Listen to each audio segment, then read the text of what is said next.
കാര്യമാ ചെയ്യുന്ന third Hokage? കാര്യങ്ങളെല്ലാം നല്ലതുപോലെ കൈകാര്യം ചെയ്യും. ഷിനോബിയുടെ നിയമങ്ങളെല്ലാം നടപ്പിലാക്കുന്ന ഒരു ശക്തനായ ഹൊക്കാഗെയാണ് നമുക്ക് വേണ്ടത്. അത്തരത്തിലൊരാളെയാണ് നമുക്ക് ആവശ്യം. ആഹാ, നമുക്ക് അങ്ങനത്തെ ഒരാളെ കണ്ടെത്താൻ കഴിയോ? ലീഫിലെ ഇതിഹാസ സൈനികരിൽ നിന്ന് ഒരു റൈച്ചിമാരുവിനെ തിരഞ്ഞെടുക്കാനാണ് ഞാൻ ശുപാർശ ചെയ്യുന്നത്.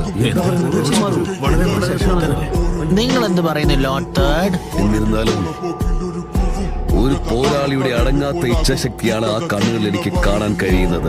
അങ്ങനെ ഒരു വ്യക്തി ഹൊക്കാഗെയായി ചുമതലയേറ്റാൽ അത് നല്ലതാവും എനിക്ക് തോന്നുന്നില്ല. ഞാൻ മിനാറ്റോ നാമിക്കയുടെ പേര് ശുപാർശ ചെയ്യുന്നു. അവൻ ജിറായയുടെ കീഴിൽ വിദ്യാഭ്യസിച്ച ഷിനോബിയാണ്. വേറെ രീതിയിൽ പറഞ്ഞാൽ നിങ്ങളുടെ ശിഷ്യന്റെ ശിഷ്യൻ. അവൻ വളരെ കഴിവുള്ളത് കൊണ്ട് അവനെ യെല്ലോ ഫ്ലാഷ് എന്നറിയപ്പെടുന്നത്. അവൻ കറാവി ബ്രിഡ്ജ് യുദ്ധം ജയിച്ചവനാണ്. അതുപോലെ 3ാം ഗ്രേഡ് ഷിനോബി യുദ്ധത്തിന്റെ അവസാനത്തിന് തുടക്കം കുറിച്ചത് അവനാണെന്നും വേണമെങ്കിൽ പറയാം. ഈ ഗ്രാമത്തിന്റെ യശസ് നീ എന്നും കെടാതെ സൂക്ഷിക്കുമെന്ന് ഞാൻ വിശ്വസിക്കുന്നു.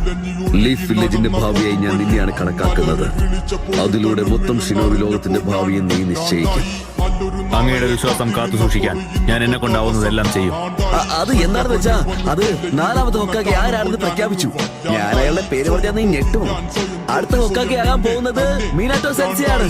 രക്തം കൊണ്ട് ഞാൻ എഴുതിയ വരി ചന്ദനം മണക്കില്ല. കരുത്ത ക്ഷത്രിയനല്ല, ശക്തനല്ലെന്ന